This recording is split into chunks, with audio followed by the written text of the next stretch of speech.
Ya, oke. Baik, kalau dari pengalaman saya, mungkin dari investor dari Philip Sekuritas. Jadi kalau dari investor dari Philip Sekuritas sendiri, memang sekarang mereka masih lebih ke saham. Mungkin 10% yang sudah dari investasi saham dan juga reksadana. Karena mereka pikir bahwa mungkin lebih apa ya? Lebih menantang atau lebih baik untuk langsung mengelola sendiri. Jadi untuk mereka mengelola sendiri saham atau dana mereka, tentunya kita juga tidak membiarkan mereka sendiri. Tentunya kita seperti hari ini juga mengadakan edukasi, jadi bisa memberikan seperti apa sih yang pengelolaan yang baik dan benar seperti apa. Jadi kita kasih, kemudian dari investor juga punya keputusan sendiri seperti itu. Tapi masih banyak orang yang tidak terlalu apa paham ya, masih banyak yang bilang ya istilah main-main saham itu. Kalau kata main itu kan sebenarnya sesuatu yang gimana sih kalau kita main gitu kan, main Among Us misalnya gitu, main Mobile Legend gitu, kalah ya udah gitu. Nah kalau investasi kita nggak bisa main-main gitu ya, sama saham juga nggak bisa dipermainkan gitu. Hubungan dua orang aja nggak bisa dipermainkan gitu ya, gitu. Yang nggak pakai duit aja nggak bisa dipermainkan gitu. Apalagi nih ada duitnya, ada dananya gitu. Kerja capek-capek ya gitu, usaha juga capek-capek gitu.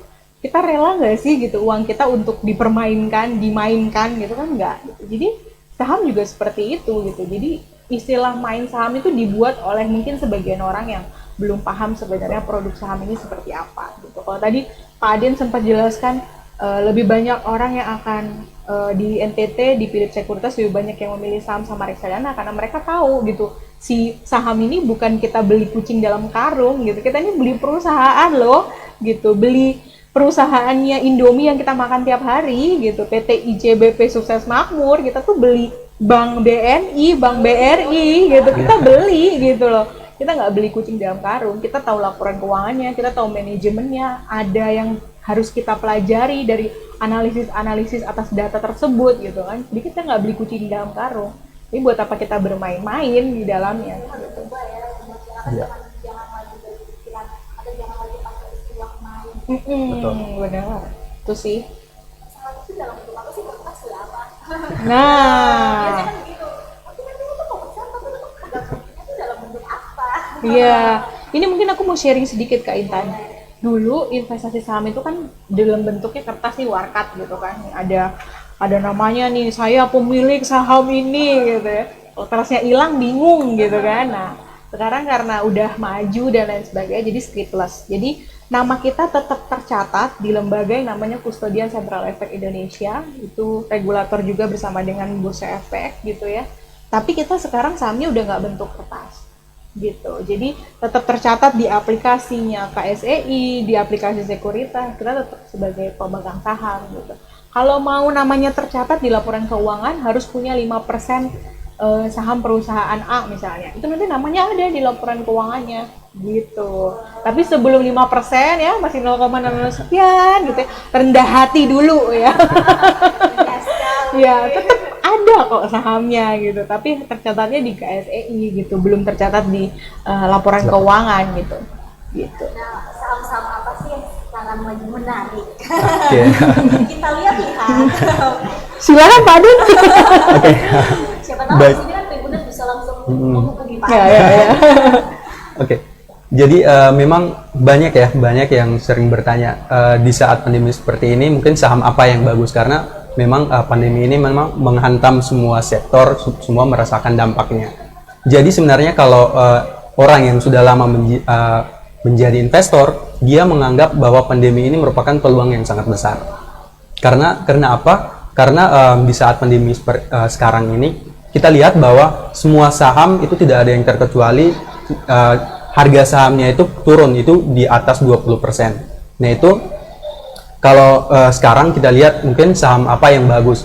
Nah kalau tadi kembali bahwa di pandemi ini begitu banyak saham yang harganya turun, terdiskon gitu. Kita bisa beli saham dengan kualitas perusahaan yang bagus dengan harga yang murah. Nah itu dengan sekarang ini memang semua saham itu menjadi bagus kalau kita lihat dari segi harga. Tetapi saya lebih menyarankan mungkin kepada investor yang baru itu oke lah, semua saham terdiskon, tetapi dengan kalau mau milih saham dengan catatan pilih saham-saham yang kita kenali, yang kita tahu pakai produknya, ataupun minimal mungkin saham-saham yang menjadi paling besar dari segi baik itu aset maupun kapitalisasi pasar di sektornya. Jadi saya contohkan yang sekarang ini yang mungkin sangat berkaitan erat gitu dengan pandemi ini, mungkin di sektor kesehatan, farmasi. Nah itu di saham-saham farmasi mungkin lebih cenderung saya mungkin merekomendasikan seperti Kalbe Farma.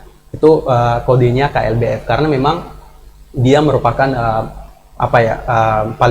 paling besar lah asetnya gitu di sektor farmasi.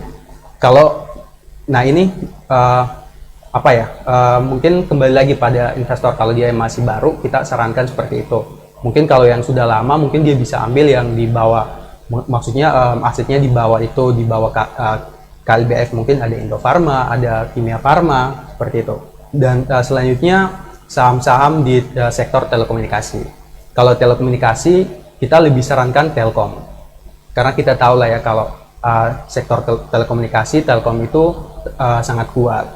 Tidak mungkin pesaingnya seperti Excel, Smartfren, nah itu mungkin belum dapat menyaingi Telkom. Jadi kalau dalam segi telekomunikasi kita sarankan Telkom, karena di saat pandemi seperti ini aktivitas orang di rumah, bekerja dari rumah, sekolah pun dari rumah, semua membutuhkan jaringan internet. Permintaan akan kuota itu meningkat, otomatis pendapatan atau penjualan gitu dari Telkom maupun Telkomsel anak usahanya pasti akan meningkat. Nah itu yang merupakan bisa dijadikan peluang untuk beli saham di sektor tersebut. Dan juga ada sektor-sektor yang kalau mau dibilang mungkin sektor yang tidak ada matinya, seperti sektor consumer good.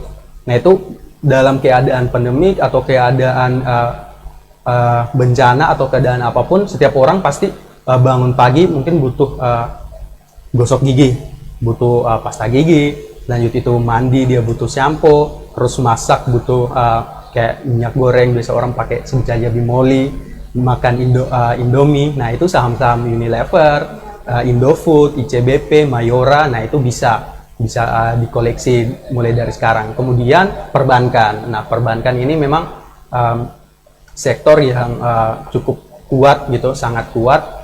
Ya itu saya rekomendasikan seperti Bank BNI. Kenapa? Karena kalau dari Bank BNI sendiri memang harganya sangat terdiskon. Kalau mau dilihat harga berdasarkan dari penilaian aset itu memang harga per lembarnya masih di kisaran 5.900, sedangkan untuk harga pasarnya sekarang masih berkisar di 4.000-an.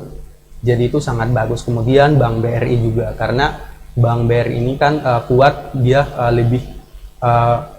lebih fokus kepada penyaluran kredit kepada UMKM. Jadi saham-saham bank terutama BRI, BNI sangat bagus juga sih kalau untuk para investor yang baru mau bergabung seperti itu.